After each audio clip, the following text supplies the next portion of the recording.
Good morning students. Last lecture में अपने जो टॉपिक कंप्लीट किया था वो था परमाणु त्रिज्या या आयनिक त्रिज्या। अभी आज अपने टॉपिक डिस्कस करेंगे वो है आयनन ऊर्जा या आयनन एंथैल्पी। आयनन ऊर्जा या इसका दूसरा नाम होता है आयनन एंथैल्पी।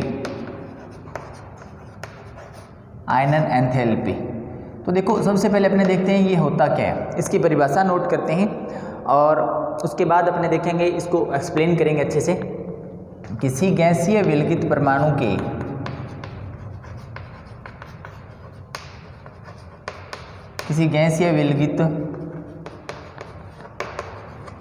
परमाणु की बाह्यतम कोश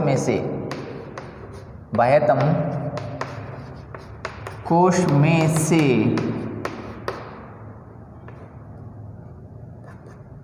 इलेक्ट्रॉन को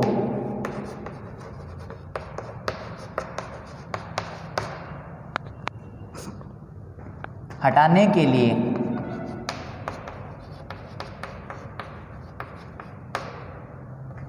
दी गई ऊर्जा को क्या कहते हैं? आयनन ऊर्जा या आयनन एंथैल्पी। अब देखो इसमें एक यहां पर आपको एक शब्द दिखाई दे रहा होगा, विलगित गैसीय परमाणु। सबसे पहले इसका मतलब पता होना चाहिए। विलगित गैसीय परमाणु का मतलब ये होता है कि कोई भी जो परमाणु है ना वो किसी दूसरे परमाणु के साथ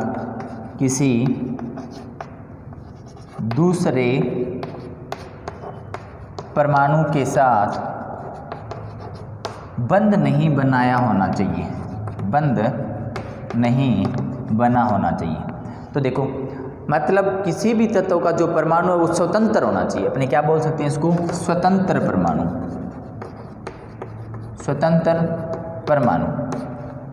तो स्वतंत्र परमाणु जो होता है उसको बोलते हैं गैसीय विलगित परमाणु।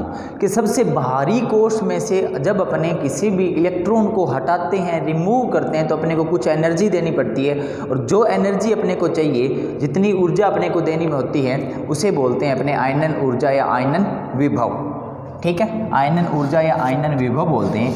अब देखो अपनों 4 पॉइंट डिस्कस करने हैं, अगर आपको ध्यान है तो। एक तो परमाणु ऊर्जा, जो परमाणु त्रिज्या अपनों ने पढ़ लिया, उसके बाद अपनों ने आयनिक त्रिज्या पढ़ा था, फिर आयनन ऊर्जा या आयनन एंथैल्पी, उसके बाद अपने पढ़ेंगे इलेक्ट्रॉन बंधुता और लास्ट में पढ़ेंगे अपने विद्युत ऋणात्मकता। तो ये जो चारों टॉपिक है ये अपने देखते हैं कि आवर्त सारणी में किस प्रकार से इनका विचलन होता है।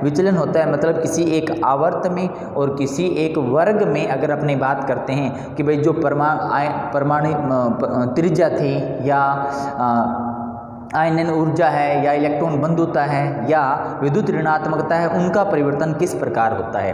तो देखो सबसे पहले अपने बात करते हैं आयनन ऊर्जा। जैसे मेरे पास कोई भी परमाणु है, परमाणु है। जैसे एग्जाम्पल अपने लेते हैं, सोडियम का परमाणु है मेरे पास। किसका परमाणु है? सोडियम का।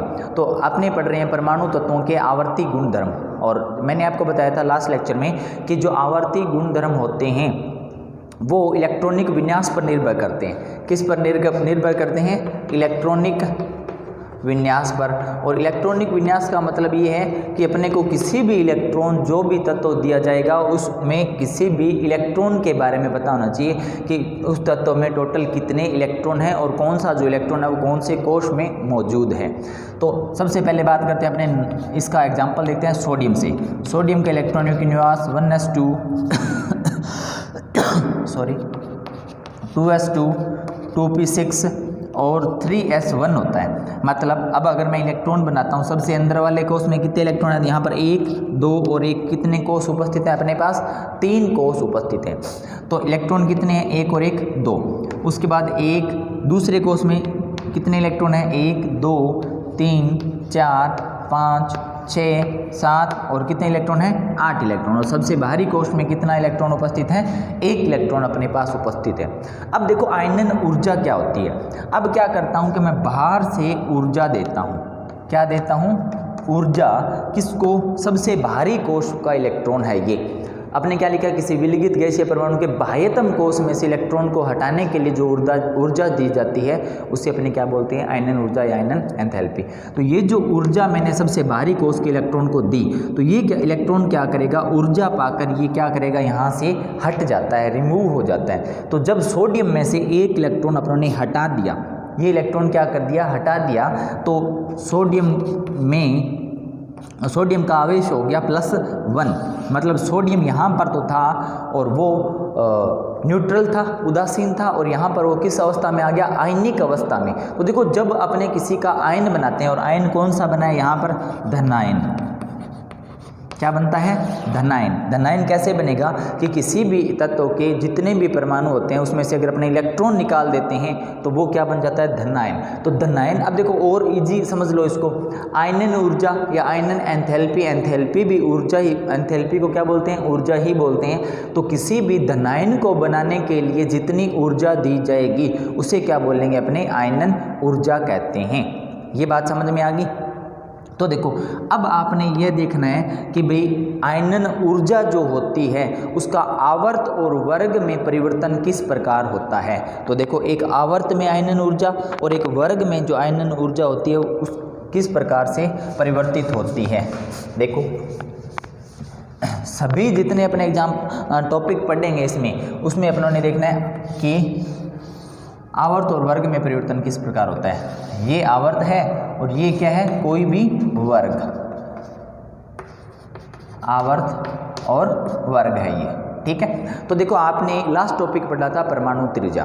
तो परमाणु त्रिज्या के बारे में आपने पढ़ा था, जब मैं एक आवर्त में बाएं से दाएं जाता हूं तो परमाणु त्रिज्या या परमाणु आकार का मान क्या होता है, घट जाता है। यहाँ पर अपने लिख लेते हैं, परमाणु त्रिज्या क्या हो जाती है, घट जाती है। और यहाँ पर अपने ऊपर से नीचे जब अपने आते हैं, एक वर्ग की बात करते हैं, तो जो परमाणु त्रिज्या होता है या परमाणु आकार, परमाणु त्रिज्या क्या हो जाती है, बढ़ जाती है, परमाणु त्रिज्या बढ़ जाती है। तो देखो अब जब आपको आकार का पता है तो आयनन ऊर्जा और आकार में एक संबंध होता है, वो लिखते हैं अपने, क्या होता है कि आयनन ऊर्जा जो होती है, आयनन ऊर्जा व्युत्क्रमानुपाती होती है किसके, परमाणु आकार के। किसके होती है, परमाणु आकार के। मतलब क्या है कि अगर परमाणु का आकार छोटा है, उल्टा संबंध है इन दोनों में, परमाणु का आकार छोटा है तो आयनन ऊर्जा ज़्यादा होगी, और परमाणु का आकार क्या है, अगर बड़ा है तो आयनन ऊर्जा क्या होगी, कम होगी। ये समझाता हूँ मैं अभी आपको। पहले अपने क्या करते हैं, आवर्त और वर्ग में परिवर्तन देख लेते हैं कि आवर्त और वर्ग में परिवर्तन किस प्रकार होता है। तो देखो आवर्त में और वर्ग में आयनन ऊर्जा, परमाणु आकार किस प्रकार से परिवर्तित होता है। देखो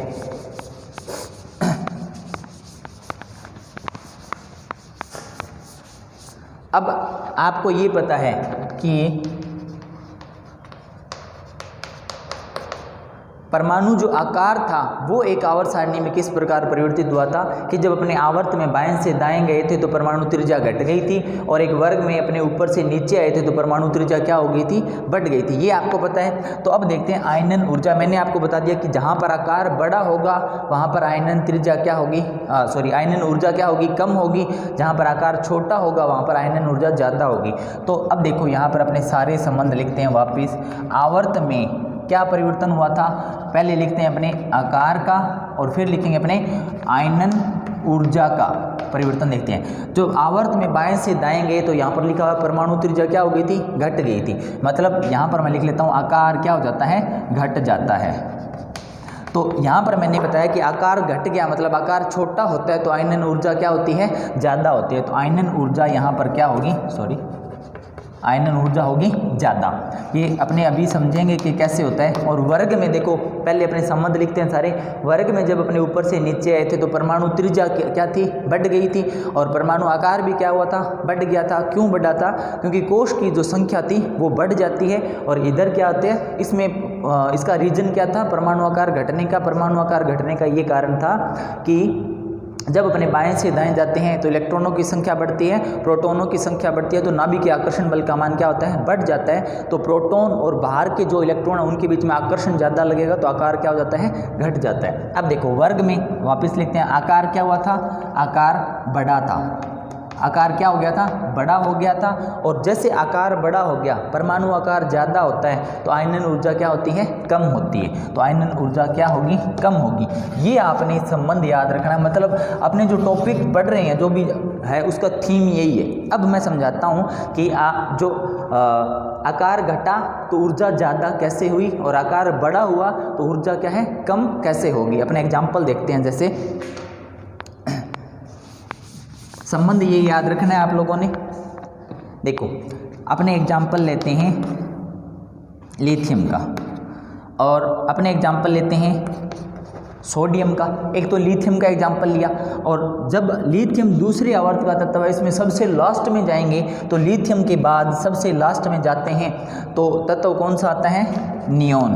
तो अपने 3 परमाणुओं की बात करेंगे। इस जब अपने लिथियम और नियोन का कंपैरिजन करेंगे तब तो आवर्त की बात कंप्लीट हो जाएगी, और जब अपने लिथियम और सोडियम का कंपैरिजन करेंगे तो किसकी बात कंप्लीट हो जाएगी, यहाँ पर वर्ग में। ये तो आवर्त मान लो और इसको क्या मान लो आप, वर्ग। ठीक है, तो पहले अपने लिथियम की बात करते हैं। तीनों के इलेक्ट्रॉनिक विन्यास लिखते हैं 1s2 2s1, ये इसका इलेक्ट्रॉनिक विन्यास है। ठीक है, सोडियम का इलेक्ट्रॉन नियोन का लिखते हैं पहले 1s2 2s2 2p6, और फिर लिखते हैं अपने सोडियम का 1s2 2s2 2p6 3s1। पहले बात करते हैं अपने आवर्त के कि आकार घटा था तो आयनन ऊर्जा कैसे बढ़ी। परमाणु बना लेते हैं, अपने आप पता चल जाएगा। देखो ये लिथियम का परमाणु बना रहा हूँ मैं, ये पॉजिटिव नाभिक, और इसमें कितने कोश हैं, लिथियम में 1 और 1 कितने कोश हैं, 2 कोश हैं। अंदर वाले कोश में अपने पास इलेक्ट्रॉन है 2, बाहर वाले कोश में अपने पास इलेक्ट्रॉन है 1।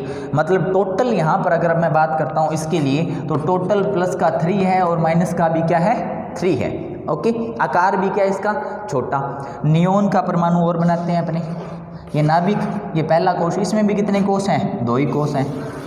अंदर वाले कोश में 2 इलेक्ट्रॉन, बाहर वाले कोश में 1 2 3 4 5 6 7 और कितने इलेक्ट्रॉन, 8 इलेक्ट्रॉन। 6 और 2 8 इलेक्ट्रॉन। सोडियम का परमाणु और बना लेते हैं अपने। सोडियम में कोश की संख्या कितनी है, 1, दूसरा कोश और तीसरा कोश, 3 कोश हैं। अंदर वाले कोश में 2 इलेक्ट्रॉन, दूसरे कोश में 8 इलेक्ट्रॉन, 1 2 3 4 5 6 7 और 8, और सबसे बाहरी कोश में कितने इलेक्ट्रॉन, 1 इलेक्ट्रॉन। तो अपने क्या पढ़ रहे हैं, आयनन ऊर्जा। आयनन ऊर्जा क्या होती है कि किसी ये इस इलेक्ट्रॉन को बाहर निकालना है, इसमें किसी भी एक इलेक्ट्रॉन को बाहर निकालना है, सबसे बाहरी कोश के इलेक्ट्रॉन को बाहर निकालने के लिए जो ऊर्जा देनी होती है उसे अपने बोलते हैं आयनन ऊर्जा। तो देखो यहाँ पर क्या है, 3 पॉजिटिव है और 3 क्या है, नेगेटिव। आकार भी छोटा होता है, आपने पढ़ा था लिथियम का आकार क्या होता है, छोटा।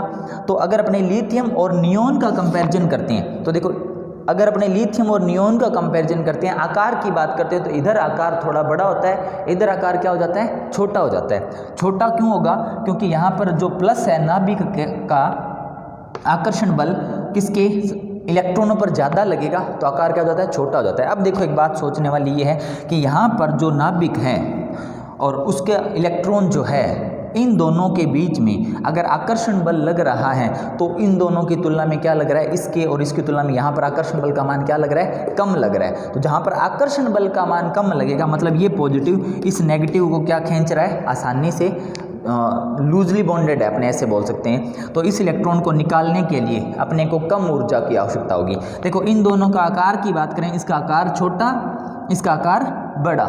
ठीक है, तो जहाँ पे आकार बड़ा होता है वहाँ पर आकर्षण बल का मान क्या हुआ, कम। आकर्षण बल का मान कम हुआ तो अपने बाहर से जो ऊर्जा दे रहे हैं इस इलेक्ट्रॉन को हटाने के लिए थोड़ी सी ऊर्जा देंगे और इलेक्ट्रॉन क्या हो जाएगा, यहाँ से हट जाएगा, क्योंकि इस इलेक्ट्रॉन पर अंदर वाले जो नाभिक है प्लस है उसका आकर्षण बल क्या लग रहा है, कम लग रहा है। अगर अपने इसकी बात करें तो यहाँ पर क्या है, अंदर प्लस के ज़्यादा हैं, बाहर क्या है, माइनस भी ज़्यादा है, क्योंकि प्लस के कितने हो गए टोटल 10 और माइनस के भी कितने हो गए 10। तो यहाँ पर पॉजिटिव और नेगेटिव का मतलब नाभिक का और सबसे बाहरी कोश का जो इलेक्ट्रॉन है उस पर आकर्षण बल का मान क्या लग रहा है, ज़्यादा लग रहा है। तो यहाँ पर ये क्या है कि अपने इसको मान सकते हैं कि इन दोनों के जो आकर्षण बल ज़्यादा है, आकर्षण बल ज़्यादा है तब मेरे को जो ऊर्जा देनी पड़ेगी वो यहाँ पर जो ऊर्जा दी थी उसकी तुलना में यहाँ पर ऊर्जा क्या देनी पड़ेगी, ज़्यादा देनी पड़ेगी, क्योंकि ये इलेक्ट्रॉन और ये जो पॉजिटिव है ये दोनों बहुत प्रबल आकर्षण बल से क्या है, बंधे हुए हैं, जुड़े हुए हैं। ठीक है, तो ये बात होगी कि यहाँ पर जहाँ पे आकार छोटा होता है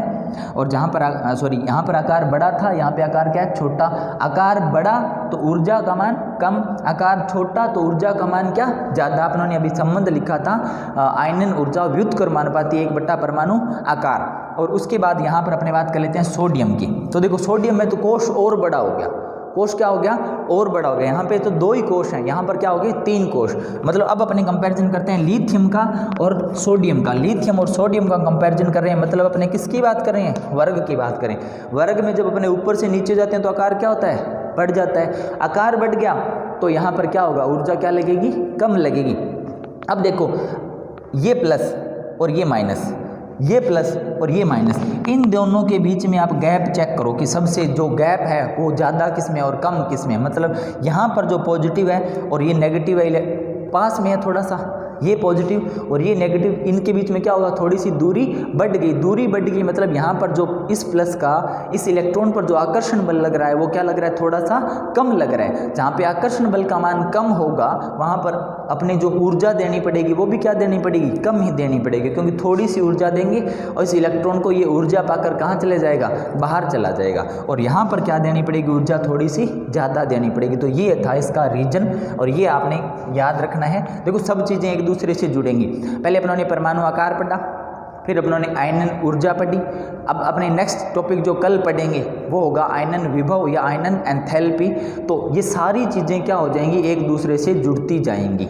ठीक है, तो ये अपना टॉपिक हो गया कंप्लीट। आज के लिए बस इतना ही। नेक्स्ट टॉपिक अपने नेक्स्ट लेक्चर में डिस्कस करेंगे। Thank you.